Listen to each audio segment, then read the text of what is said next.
El fuego interno de Carlos Castañeda, parte 6. Pues bien, sean todos bienvenidos a nuestro espacio habitual.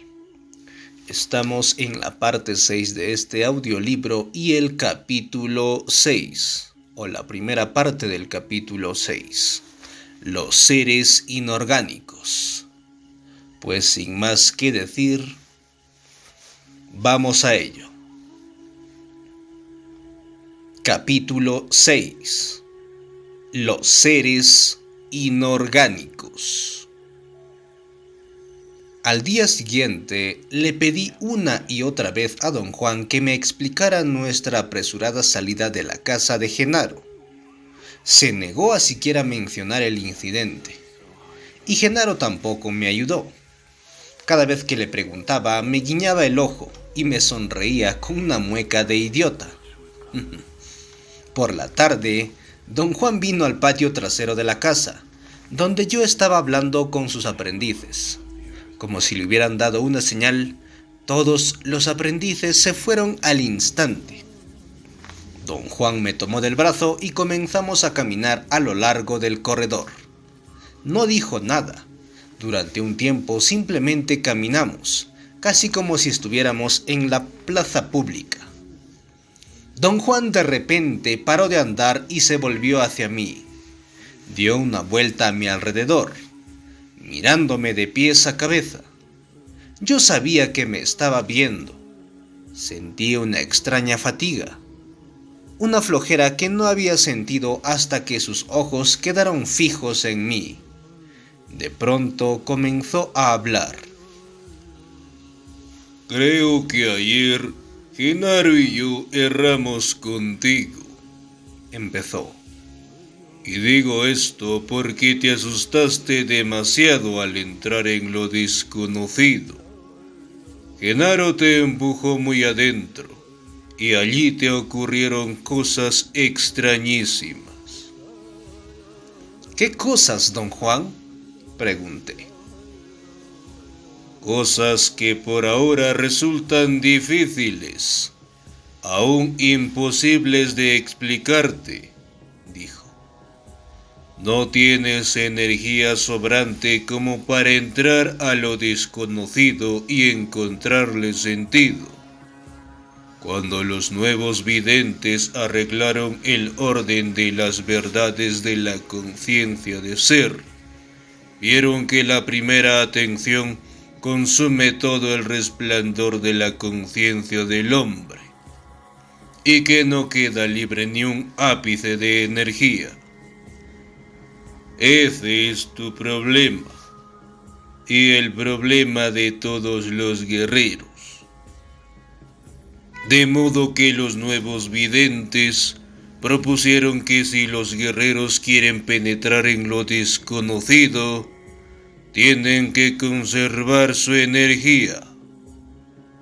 Pero, ¿de dónde van a conseguir energía si toda ella ya está usada? La conseguirán, dicen los nuevos videntes, destruyendo hábitos innecesarios. Dejó de hablar y me pidió preguntas. Le pregunté qué le hacía al resplandor de la conciencia el destruir hábitos innecesarios.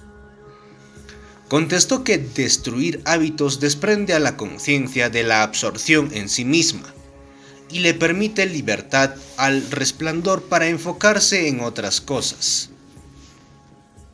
Lo desconocido está eternamente presente, prosiguió, pero queda fuera de nuestro alcance normal.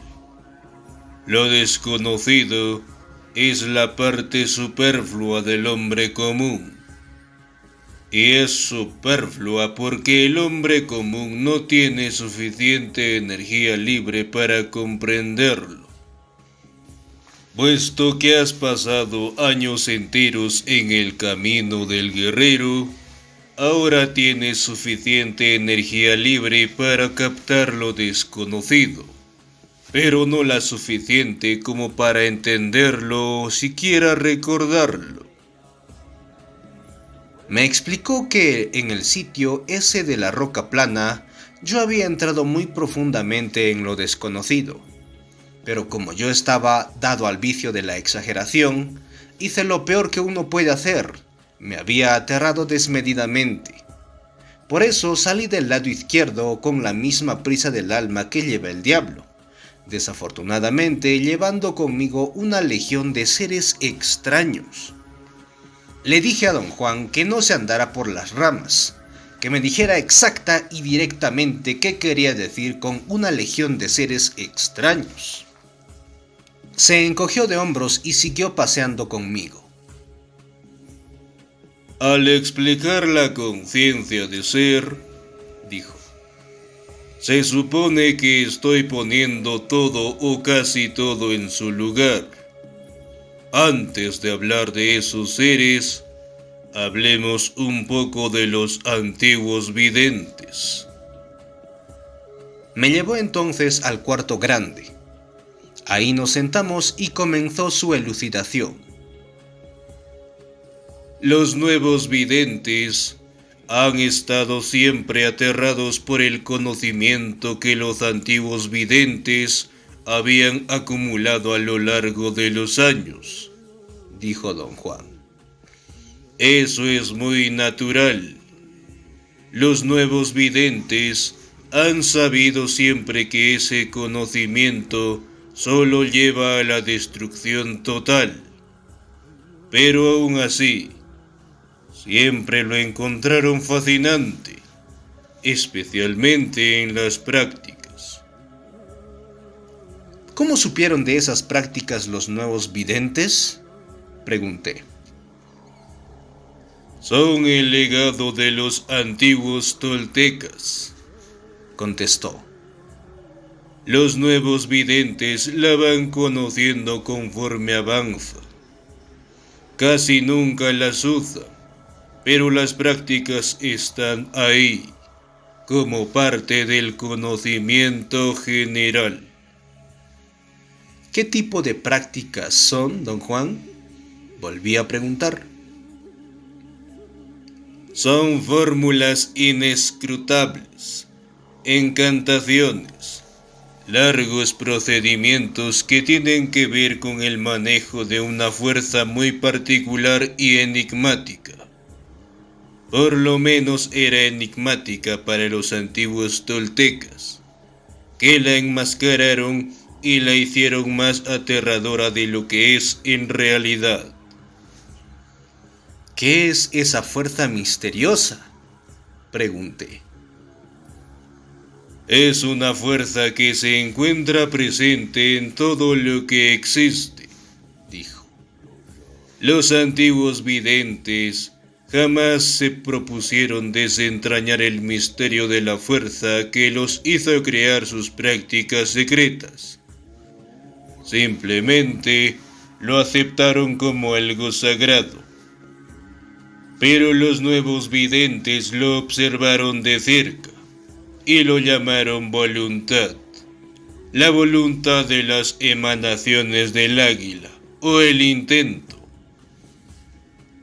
Don Juan siguió explicando que los antiguos toltecas habían dividido su conocimiento secreto en 5 grupos de 2 categorías cada uno: la tierra y las regiones de tinieblas, el fuego y el agua, lo de arriba y lo de abajo, el ruido y el silencio, lo móvil y lo estacionario. Especuló que debieron existir miles de técnicas diferentes que se volvieron más y más intricadas conforme pasó el tiempo.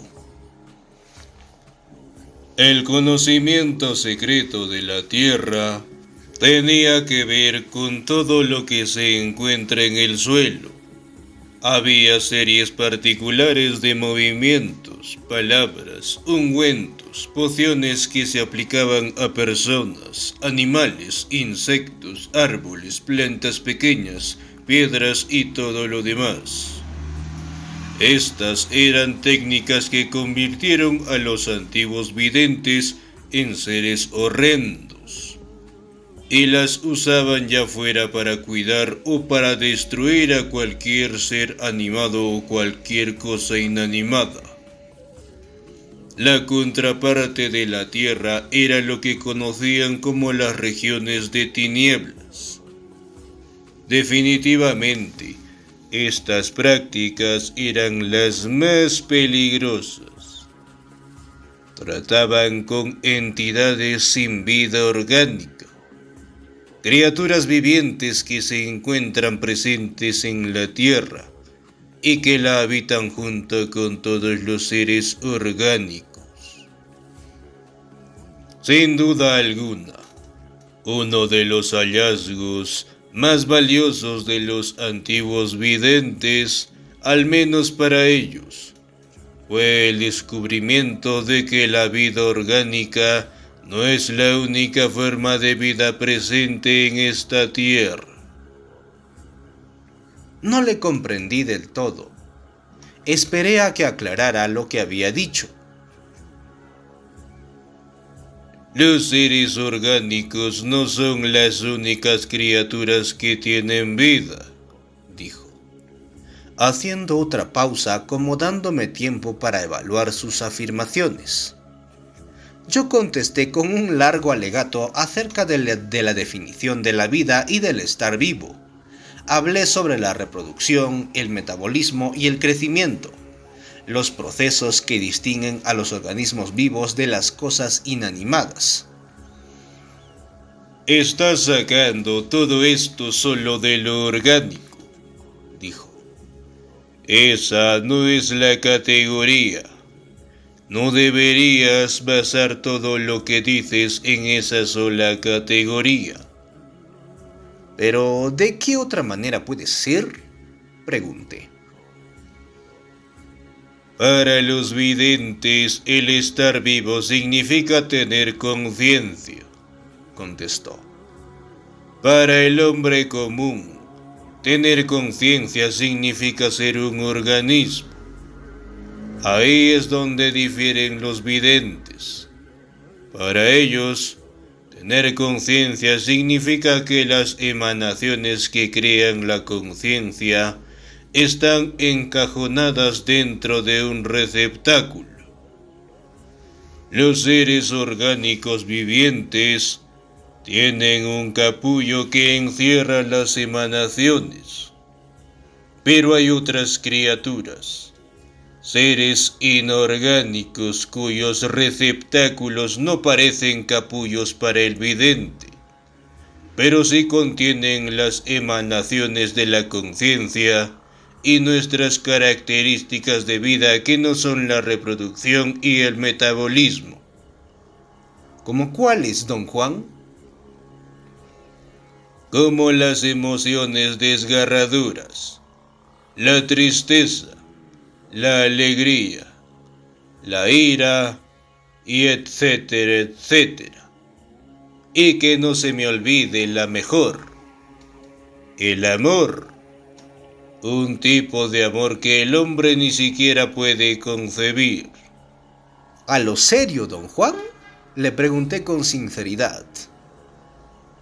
A lo inorgánicamente serio, contestó sin expresión alguna y después comenzó a reírse.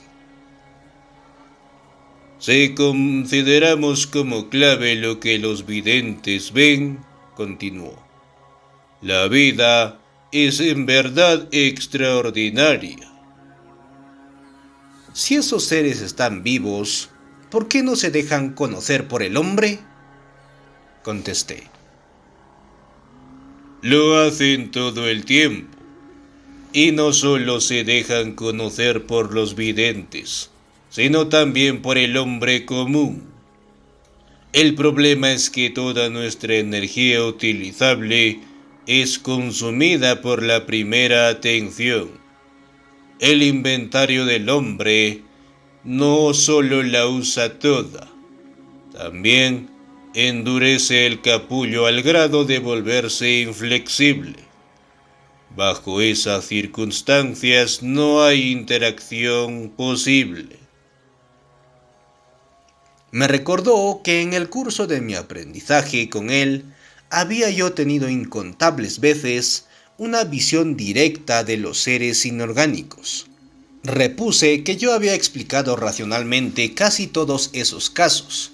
Incluso había formulado la hipótesis de que sus enseñanzas, mediante el uso de plantas alucinógenas, estaban construidas para forzar a los aprendices a considerar como norma una interpretación primitiva del mundo. Le dije que no la había llamado formalmente una interpretación primitiva, pero que en términos propios de la antropología, la designé como una visión del mundo más apropiada para las sociedades de cazadores y recolectores de comida. Don Juan se rió hasta que se quedó sin aliento. Realmente no sé si eres peor en tu estado de conciencia normal o en uno de conciencia acrecentada, dijo. En tu estado normal no eres desconfiado, sino aburridamente razonable. Creo que me caes mejor cuando estás bien metido en el lado izquierdo, a pesar de que todo te asusta horriblemente, como te pasó ayer. Antes de que pudiera yo decir nada, declaró que estaba oponiendo lo que hacían los antiguos videntes contra los logros de los nuevos videntes como una especie de contrapunto, con el cual trataba de darme una visión más inclusiva del estar consciente de ser. Continuó explicando las prácticas de los antiguos videntes. Dijo que otro de sus grandes hallazgos tenía que ver con el grupo del fuego y el agua. Descubrieron que las llamas tienen una cualidad muy peculiar. Pueden transportar el cuerpo de un vidente al igual que el agua. Don Juan lo llamó un magnífico descubrimiento.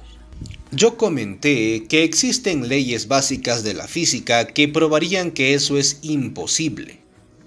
Me pidió que esperara a que hubiera explicado todo antes de llegar a una conclusión. Me dijo que yo tenía que refrenar mi excesiva racionalidad, porque me afectaba de manera constante en mis estados de conciencia acrecentada. No se trataba de mis reacciones a influencias externas, sino de sucumbir ante mis propios recursos. Siguió adelante explicando que los antiguos toltecas, aunque ciertamente veían, no comprendieron lo que veían. Simplemente usaron sus hallazgos sin tomarse la molestia de relacionarlos a una visión más amplia. En el caso de su categoría de fuego y agua, dividieron el fuego en calor y llama y el agua en humedad y fluidez. Correlacionaron el calor con la humedad y los llamaron propiedades menores. Consideraban que las llamas y la fluidez eran propiedades mágicas, superiores, y las usaron como medio para transportar sus cuerpos al reino de la vida inorgánica. Entre su conocimiento de la vida inorgánica y sus prácticas de fuego y agua, los antiguos videntes se quedaron atrapados en un atolladero sin salida.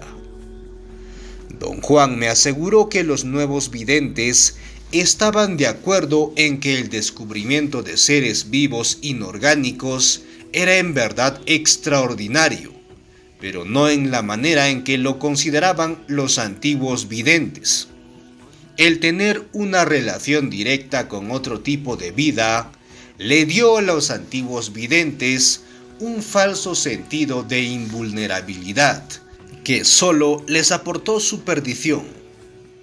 Le pedí que me explicara con mayor detalle las técnicas de fuego y agua. Se negó, diciendo que el conocimiento de los antiguos videntes era tan intrincado como inútil, y que solo iba a delinearlo. Después hizo un resumen de las prácticas de lo de arriba y lo de abajo. Lo de arriba se trataba de conocimientos secretos acerca del viento, la lluvia, los relámpagos, las nubes, el trueno, la luz del día y el sol. El conocimiento de lo de abajo tenía que ver con la niebla, el agua de manantiales subterráneos, los pantanos, los rayos, los terremotos, la noche, la luz lunar y la luna. El ruido y el silencio eran una categoría que tenían que ver con el manejo de los sonidos y del silencio. Lo móvil y lo estacionario eran prácticas que se ocupaban de aspectos misteriosos del movimiento y la inmovilidad. Le pregunté si podría darme un ejemplo de cualquiera de las técnicas que había delineado. Me contestó que en todos los años de andar juntos ya me había dado docenas de demostraciones. Insistí que eso tenía muy poco valor para mí, puesto que yo ya había explicado racionalmente todo lo que me había sucedido. No me contestó. Parecía o estar enojado conmigo por hacerle preguntas o bien seriamente dedicado a buscar un buen ejemplo. Después de un rato sonrió y dijo que ya había visualizado el ejemplo adecuado. La técnica que tengo en mente tiene que ponerse en acción en un arroyo que no sea nada hondo, dijo. Hay uno cerca de la casa de Genaro. ¿Qué tendré que hacer?, contesté. Tendrás que conseguir un espejo de tamaño mediano. Me sorprendió su petición. Comenté que los antiguos toltecas no conocían los espejos. Pues no lo conocían, admitió sonriendo. El espejo es lo que mi benefactor le agregó a esta técnica. Lo único que necesitaban los antiguos videntes era una superficie que reflejara las imágenes. Explicó que la técnica consistía en sumergir una superficie brillante en las aguas poco hondas de un arroyo. La superficie podía ser cualquier objeto plano que tuviera una mínima capacidad para reflejar imágenes. Quiero que construyas un marco sólido de metal para un espejo de tamaño mediano, dijo. Tiene que ser impermeable, así que debes de sellarlo con broa. Tú mismo tienes que hacerlo, con tus propias manos. Cuando lo hayas hecho, tráelo y seguiremos adelante. ¿Qué va a pasar, don Juan? ¿Qué? ¿A poco ya te entró el miedo? Y eres tú el que me pidió un ejemplo de una antigua práctica tolteca. Yo le pedí lo mismo a mi benefactor. Creo que en cierto momento todos piden lo mismo. Mi benefactor me dijo que él también pidió una muestra. Su benefactor, el nahual Elías, le dio una. A su vez mi benefactor me dio la misma a mí, y ahora te la voy a dar a ti. En la época en que mi benefactor me la enseñó, yo no sabía cómo lo hizo. Ahora lo sé. Algún día tú también sabrás cómo funciona esta técnica. Entenderás lo que hay detrás de todo esto. Pensé que don Juan quería que yo regresara a mi casa en Los Ángeles y que allá construyera el marco para el espejo. Le comenté que me sería imposible ir a Los Ángeles y recordar la tarea, puesto que cambiaba de niveles de conciencia al irme a casa. En lo que acabas de decir hay algo totalmente desalineado, dijo. México no es la luna. Podemos ir a Oaxaca y comprar cualquier cosa que necesites. Al día siguiente, fuimos a la ciudad en coche y compré todas las partes para el marco. Por un pago mínimo, yo mismo lo armé en un taller mecánico. Don Juan me dijo que lo metiera en la cajuela de mi coche y ni siquiera volvió la cabeza para verlo. Entrada la tarde, partimos de vuelta hacia la casa de Genaro y llegamos en la madrugada. Guardé el auto y busqué a Genaro. No estaba allí. La casa parecía desierta. ¿Por qué tiene Genaro esta casa?, le pregunté a don Juan. Él vive con usted, ¿no es así? Don Juan no contestó. Me miró de manera extraña y fue a encender el quinqué. Me quedé yo solo en el cuarto en una oscuridad total. Sentí un gran cansancio que atribuí al viaje largo y tortuoso. Quería acostarme. En la oscuridad no podía ver dónde había puesto Genaro los petates. Tropecé con un montón de ellos. Y entonces supe por qué Genaro tenía esa casa. Él cuidaba de los aprendices hombres, Pablito, Néstor y Benigno, quienes vivían allí cuando estaban en su estado de conciencia normal. Me sentí eufórico. Ya no estaba cansado. Cuando don Juan entró con la linterna, le conté lo que me había pasado. Se encogió de hombros y dijo que no tenía importancia, que no lo recordaría por mucho tiempo. Me pidió que le mostrara el espejo. Pareció satisfecho y comentó que a pesar de no ser pesado, era bien sólido. Se fijó en que usé tornillos y tuercas para unir el marco de aluminio a un pedazo de hojalata, que usé como respaldo para un espejo de 45 centímetros de largo por 35 de ancho. Yo le hice un marco de madera a mi espejo, dijo. Este se ve mucho mejor que el mío. Mi marco era muy pesado y a la vez frágil.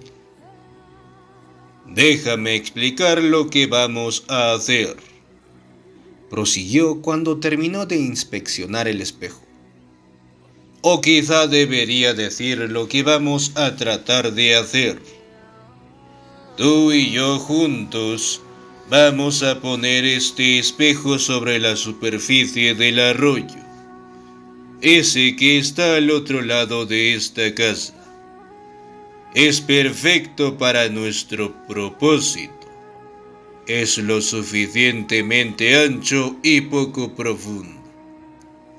La idea es dejar que la fluidez del agua nos presione y nos lleve de aquí. Antes de que pudiera yo comentar algo o hacer alguna pregunta, me recordó que en el pasado yo ya había usado el agua de un arroyo muy similar y logré extraordinarios resultados con mi percepción. Se refería a lo que yo consideraba como los efectos posteriores a la ingestión de plantas alucinógenas. Yo había experimentado varias veces distorsiones perceptuales, estando sumergido en la zanja de riego atrás de una casa que él tenía en el norte de México. Guarda tus preguntas hasta que yo te explique un poco más lo que los videntes saben acerca del fulgor de la conciencia, dijo. Entonces entenderás, de diferente modo, todo lo que estamos haciendo. Pero primero sigamos con nuestro procedimiento.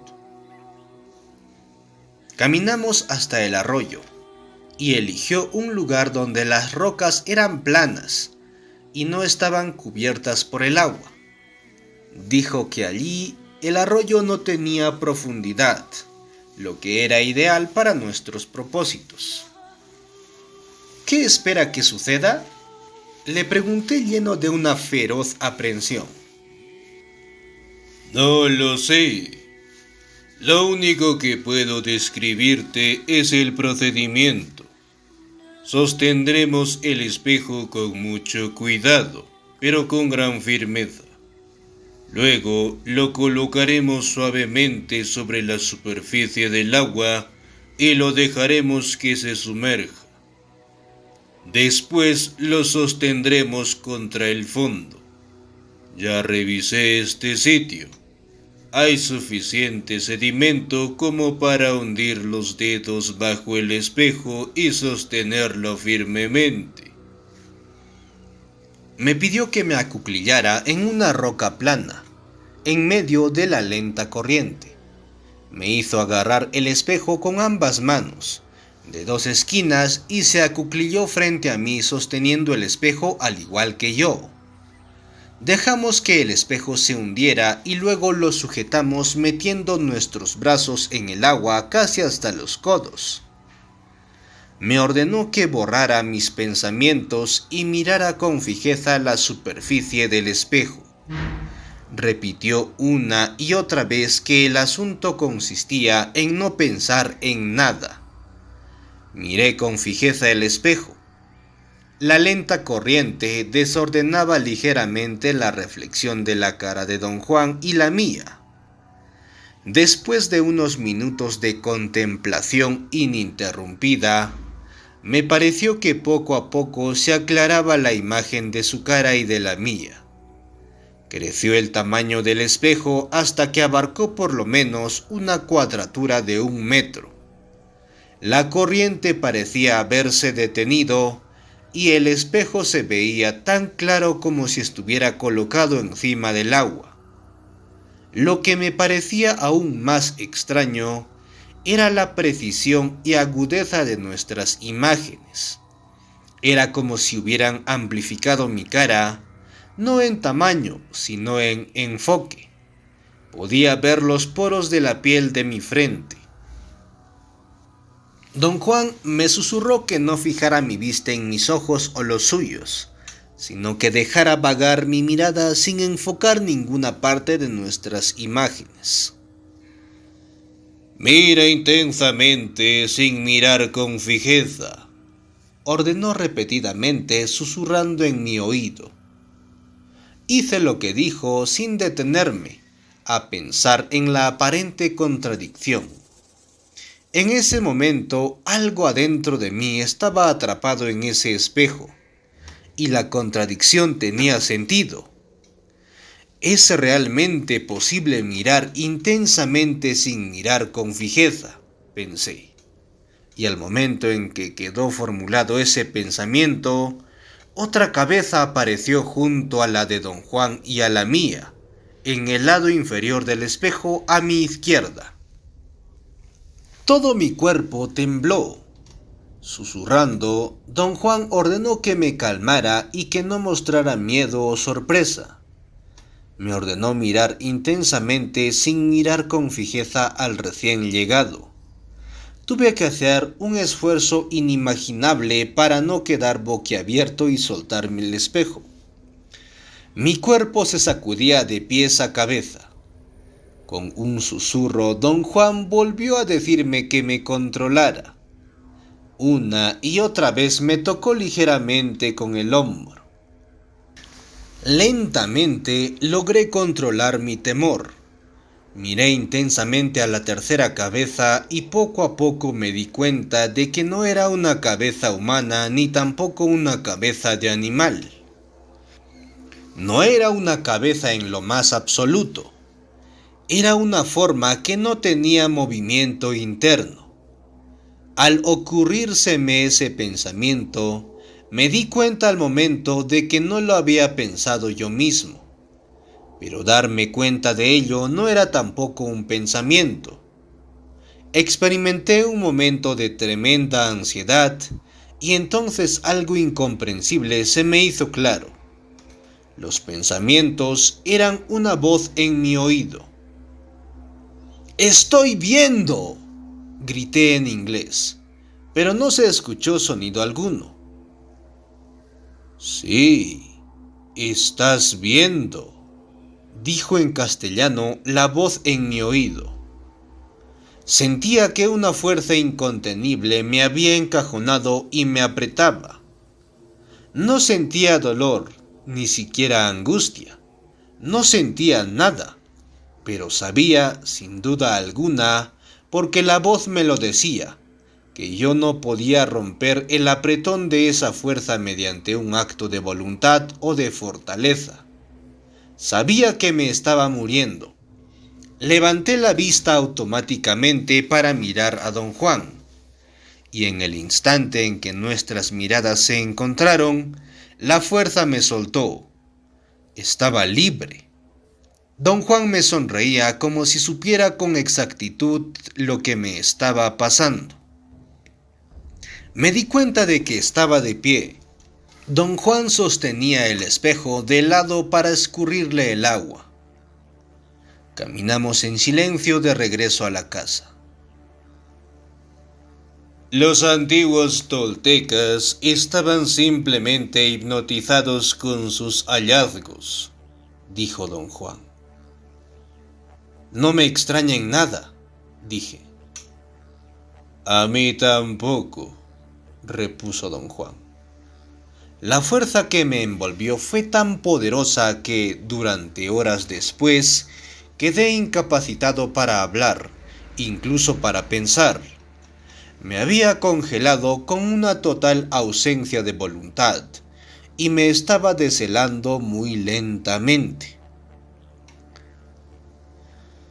Sin ninguna intervención deliberada de nuestra parte, prosiguió don Juan, esta antigua técnica tolteca ha sido dividida en dos partes para ti. La primera fue justo lo suficiente para familiarizarte con lo que ocurre. En la segunda, trataremos de lograr a lo que aspiran los antiguos videntes. ¿Qué es lo que en realidad pasó allá afuera, don Juan?, pregunté.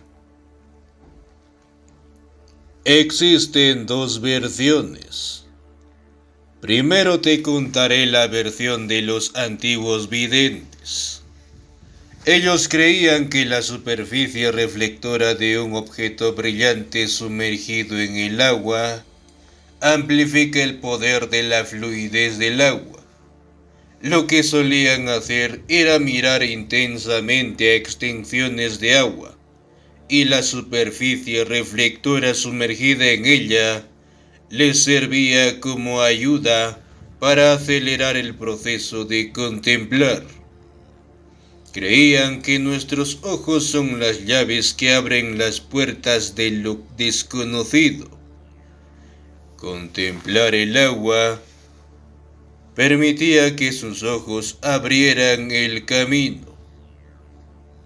Don Juan dijo que los antiguos videntes observaron que la humedad del agua solo humedece o empapa, que la fluidez del agua mueve. Supusieron que la fluidez corría en busca de otros niveles debajo del nuestro. Creían que el agua nos fue dada no solo para la vista, sino también como la conexión, como el camino a los otros niveles de abajo. ¿Hay muchos niveles de abajo?, pregunté. Los antiguos videntes contaron 7 niveles. ¿Los conoce usted, don Juan? Yo soy vidente del nuevo siglo, y por consiguiente tengo una visión diferente, dijo. Yo te estoy simplemente mostrando lo que hacían los antiguos videntes y te estoy explicando en lo que creían. Afirmó que él tenía puntos de vista diferentes, pero que eso no invalidaba las prácticas de los antiguos videntes. Ellos erraron en sus interpretaciones, pero sus verdades tenían valor práctico para ellos. En el caso de las prácticas del agua, estaban convencidos de que era humanamente posible ser transportado de cuerpo entero por la fluidez del agua a cualquier nivel entre el nivel nuestro y los otros 7 niveles de abajo, o ser transportados en esencia a cualquier lugar en nuestro nivel, siguiendo el curso natural de un río en sus 2 direcciones. De acuerdo a ello, utilizaban la corriente de los ríos para ser transportados en esencia, en este nivel nuestro, y el agua de lagos profundos o el de los manantiales para ser transportados en cuerpo a las profundidades. A dos cosas aspiraban con la técnica que te estoy mostrando, continuó. Por una parte, usaban la fluidez del agua para ser transportados en cuerpo al primer nivel de abajo. Y por otra parte, la usaban para tener un encuentro cara a cara con un ser viviente de ese primer nivel. Eso en forma de cabeza que vimos en el espejo era una de esas criaturas que se acercó a echarnos un vistazo. ¿Entonces realmente existen?, exclamé. Claro que sí, repuso. Fin de nuestra primera parte del capítulo 6. Los seres inorgánicos. Nos volveremos a encontrar en una próxima entrega. Pues bien, sin más que decir, saludos a la distancia y adiós.